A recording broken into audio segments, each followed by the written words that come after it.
네, 이번에는 또 한 번의 평가를 들어보겠습니다. 문재인 정부에서 청와대 국민소통수석을 지낸 분이죠. 박수현 전 수석 전화 연결하겠습니다. 나와 계시죠?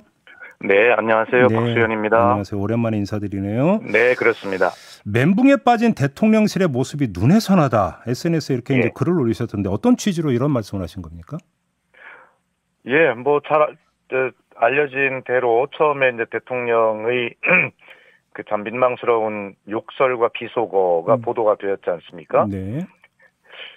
그런데 그게 사실이라고 이제 믿을 수밖에 없고, 그렇다면 대통령께서 이걸 어떻게 수습할까라고 하는 그냥 인간적 걱정이 먼저 되더라고요. 그리고 얼마나 국민에게 민망해하고 있을까, 뭐 이런 것이 이제 대통령에 대한 걱정이었고요. 그러면 제가 쓰기를 대통령에 대한 걱정을 하는 것은 대통령이 바로 외교 무대에선 대한민국이기 때문에 그런 것 아니겠습니까? 네, 그리고 또 그것을 수습해야 하는 제가 있던 그 홍보수석실, 저희 때는 국민소통수석실이었잖아요. 제가 뭐 대변인도 해봤기 때문에 그 김은혜 홍보수석과 그 지금 홍보수석실의 관계자들은 얼마나 지금 이걸 수습하기 위해서 머리를 막 아파하고 있을까라고 하는 것이 사실은 동업자의식이라고 제가 또 썼는데 같은 일을 해봤기 때문에 너무 지금 어렵겠다. 진심으로 걱정했습니다. 대한민국을. 근데 이제 이 말씀을 SNS에 올린 건 23일이었고, 그러니까 이제 그 문제의 발언이 보도된 직후고요. 네. 그리고 오늘은 27일입니다. 그리고 그 사이에 윤석열 대통령은 어제 출근길 문답에서 사실과 다른 보도라고 규정까지 했는데, 자, 이런 그 태도는 어떻게 평가를 하십니까? 그러니까 좀 제가 지금 이제 그 지역인 이제 충남 공주의 고향에 이제 있으면서 일반적인 많은 국민들 속에 섞여 있지 않습니까? 근데 보수, 진보, 뭐 여야 이런 걸 떠나서 국민들 평균적인 말씀은 그거 빨리 사과하시면 그 국민들께서 다 이해해 주시고 그냥 주말에 다 정리도 넘어갈 텐데 왜 그것을 자꾸 입장을 바꾸고 심지어는 거짓말까지 하는지 도대체가 이해가 안 간다, 이런 것이죠. 저는 윤석열 대통령께서 왜 그 도어 스태핑 처음에 하셨을 때 사과를 하셨으면 끝났을 일인데 왜 이렇게 확전과 전공법으로 정면 돌파를 택하신 건지 도대체 이해를 할 수가 없습니다. 그러면 사과의 내용에는 이른바 바이든이냐 날리면이냐 이 부분도 들어간다고 평가하시는 겁니까? 저는 기본적으로 이 말씀의 가장 핵심은 본질은 뭐냐면 바이든이든 그것이 미국 의회든 한국 의회든 날리면이든 그것이 아니라 바로 앞에 있었던 욕설이 문제거든요. 네, 뭐 대통령의 언어가 아니지 않습니까? 그럴 때는 그 부분에 대해 사과를 하시면 되는 것인데 그것을 가지고 이제 저는 프레임 전환을 하고 있다고 저는 확신하고 있거든요.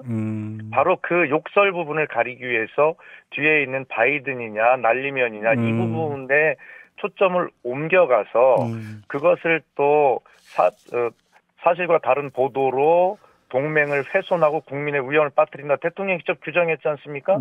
결과적으로 한미 동맹의 훼손이라고 하는 무슨 만병통치약이고 전가의 보도 같은 그런 한미 동맹 이것만 꺼내면 이것이 마치 무슨 면죄부를 받을 수 있는 것처럼 그 앞에 욕설 부분을 가리고 뒤에 한미 동맹 부분으로 프레임을 옮겨가서 정면 돌파를 하려고 한다, 이렇게 보고 있는 것이죠. 아까 저희가 이제 그 대통령실의 이재명 부대변인하고 인터뷰를 했는데요.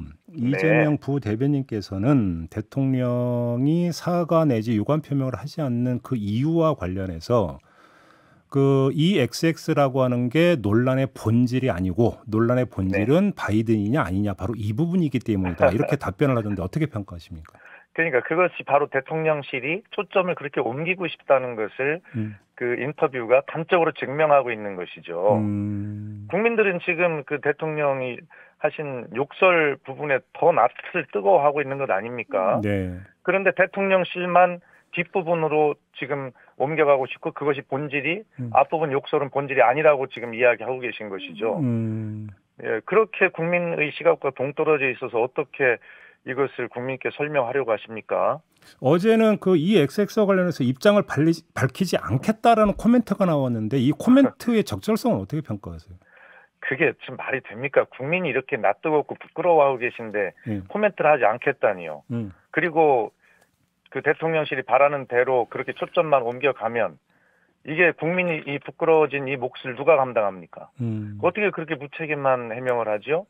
저도 대통령실 청와대 대통령실에 같은 업무를 담당했습니다만 그런 식의 해명이나 그런 식의 무책임을 저는 외람되지만 해본 적이 없다고 생각하거든요.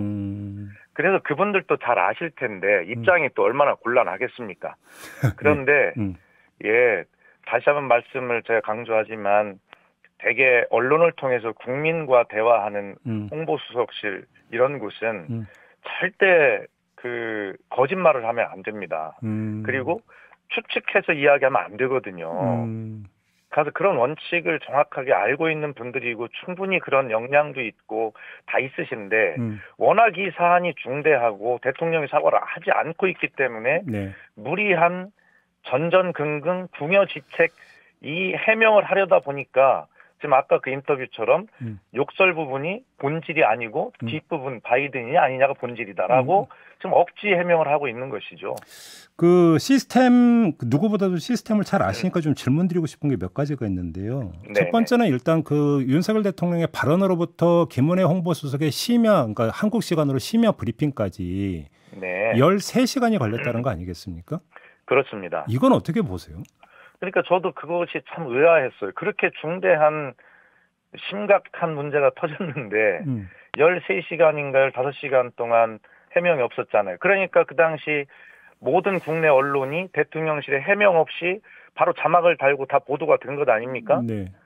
그런 상황 속에서도 해명이 없었다는 것은 해명할 말이 없었다는 거겠죠. 그러면 예를 들어서 해명이 없다라는 것 자체를 언론 입장에서는 시인으로 받아들일 수 있었다 이런 말씀이신가요? 당연히 저는 그렇게 생각합니다. 네, 그리고 뭐 국민들쯤에 다 아시지만 최초에 그 영상이 풀단에서 취재가 돼가지고 다 출입기자 방송사 소속이 됐을 공유가 되었을 때는 그런 욕설이나 비속어가 있는지조차 기자들도 인식을 못했다는 것 아닙니까? 처음에는 그것을 알게 되자 이제 그 대통령실의 대외협력실에서 오히려 기자단에게 사실 보도 자제를 의미하는 취지의 그런 요청을 했다는 건 아니겠어요? 바로 그 지점인데요. 하나만 더 여쭤볼게요. 그러니까 그 여기서 이제 그러니까 영상 기자가 이제 녹화를 하잖아요. 촬영을 했잖아요. 근데 이 경우 영상을 확인해 보자고 보통 합니까? 대통령실에서? 아니, 그렇진 않죠. 그러니까 그것이 이제 공유가 기자단에게 되어서 기자단이 그거를 이제 보다 보니까 이상한데라고 기자단이 술렁였을 거 아닙니까? 아니요, 그게 아니라 어제 영상 기자단이 밝힌 걸 보면 오히려 이 영상을 확인하자고 대통령실 대외협력실에서 먼저 그 요청을 했다라는 거거든요. 아니 그러니까 이제 제가 알기로는 기자단이 처음에 이제 이상한데라고 하는 말들이 있으니까 대외협력실에서 한번 확인해 보자라고 했다고 그렇게 알고 있는데요. 뭐 그건 큰 차이는 없습니다. 그러나 먼저 그것을 확인해 보자라고 하는 것은 시스템상 있을 수가 없죠. 그래요. 그리고 그러면 어떻게 해줄 수 없느냐? 사실상 비보도 요청한 행위는 어떻게 평가하십니까? 글쎄요. 저도 받은 글을 문자로 봤는데요. 아마 그런 일은 있을 수가 없다고 생각합니다. 근데 보통 취재원이 비보도를 요청하는 경우가 있긴 있잖아요. 뭐 그럴 수는 있는데 적어도 그렇게 대통령과 관련된 문제를 가지고 비보도를 요청해 본 기억이 저는 없어요. 거기다가 이제 공개 행사장에서 찍힌 영상을 비보도 요청한 경우는 네, 그렇습니다. 수석께서 수석 역할을 하실 때는 한 번도 없었습니까? 저는 그런 뭐 대변인도 해보고 수석도 해봤지만 저는 뭐 그런 일을 해본 기억이 없습니다. 그리고 그것은 있을 수가 없는 것이고요. 어쨌든 대통령실의 취재 요청에 의해서 풀단이 구성이 되고 취재를 한 것 아닙니까? 대통령실이 취재 요청으로 취재한 것을 어떻게 보도 자제 요청을 합니까? 그것은 말이 안 되는 이야기고요.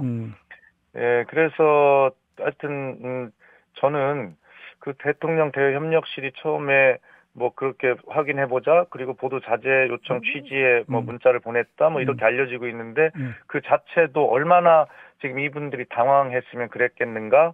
오히려 그분들이 당황스러운 그런 행동들이 그 욕설과 비속어가 사실로 존재했다라고 하는 것을 증명하는 뭐 한 가지 요인이 된다고 근데 생각합니다. 조금 전에 인터뷰했던 하태경 의원은 물론 이제 본인의 해석입니다만 비보도를 요청한 건 이 그 영상 속의 대통령 발언이 정확히 뭔지가 확인된 다음에 보도를 해야 되는 거 아니냐는 취지로 비보도 요청한 것으로 본인은 이제 그렇게 파악했다고 하던데 이건 어떻게 보세요? 글쎄 그것은 뭐 여러 가지 시각에서 볼 수 있는데요. 솔직하게 말씀을 드리면 그런 문제가 되는 심각한 발언이 있었기 때문에 네. 대외협력실은 즉각적으로 우선 맞고 봐야 되겠다라고 했을 겁니다. 알겠습니다. 네, 저는 그렇게 판단합니다. 그럼 아무튼 13시간이 걸린 문제로 다시 돌아가서 이런 게 네. 문제가 되면 바로 예를 들어서 그 홍보수석실에 그 누군가가 대통령한테 가서 직접 확인을 합니까? 시스템상으로는 보통 통상 어떻습니까? 글쎄 아마 뭐 저 같으면 솔직하게 여쭤봤을 것 같습니다. 아, 그래요? 그리고 문재인 대통령께서는 제가 청와대 첫 대변인으로 2017년에 기용이 될 때 저한테 처음 하신 말씀이 모든 회의에 참석해 달라는 말씀과 또 하나는 혹시 그 과정에서 좀 미심쩍거나 의심스럽거나 잘 모르는 것 예. 이런 것들이 있으면 대변인만큼은 대통령에게 언제든지 질문할 권한을 드리겠다 이렇게 말씀하셨거든요. 뭐 저는 뭐 항상 뭐 거리낌 없이 대통령께 여쭤보기도 하고 네. 뭐 그랬었어요. 그러나 지금 이 저 대통령실의 구조는 그런 것이 가능한 건지는 모르겠습니다. 그러면 지금 대통령실의 홍보수석실에서 어떤 현안이 불거져서 브리핑이 필요할 때 원활하게 내부 소통이 이루어지면서 확인 과정이 이루어지고 있는 것인가? 이것도 사실은 점검 포인트라고 봐야 되겠네요. 그러면 그렇습니다. 그런 부분은 제가 김은혜 홍보수석이 기용되기 이전에 좀 문제가 생길 때 여러 방송에서 여러 차례 지금 앵커께서 하신 말씀 그대로 지적하고 알겠습니다. 조언한 바가 있습니다. 네, 이렇게 마무리해야 될 것 같네요. 고맙습니다. 네, 감사합니다. 네, 지금까지 박수연 전 청와대 국민소통수석이었습니다.